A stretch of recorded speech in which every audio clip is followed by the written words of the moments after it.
L'ouverture du Parlement britannique reflète des siècles de grandes cérémonies prestigieuses. Après un été de terreur et de tragédie, cette année, l'ouverture a été tout autre. La reine portait une robe et non une robe du Parlement, un chapeau et non une couronne. En ouvrant ce que l'histoire appellera probablement le Parlement du Brexit, la reine a présenté les projets du gouvernement.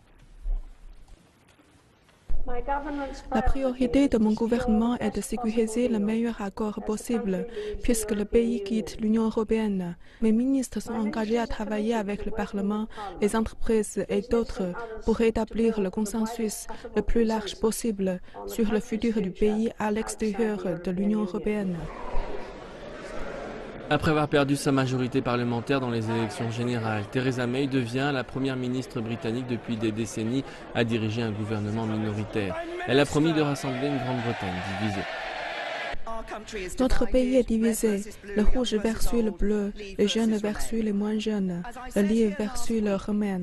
Comme je l'ai dit ici la semaine dernière, le test pour chacun d'entre nous est de savoir si nous choisissons de refléter les divisions ou aider le pays à les surmonter, avec humilité et détermination.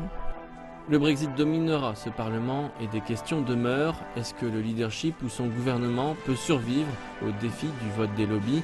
Les discussions entre la Grande-Bretagne et l'UE ont formellement commencé à Bruxelles cette semaine. Les terminer avec succès à temps dépendra en grande partie de la stabilité du gouvernement britannique.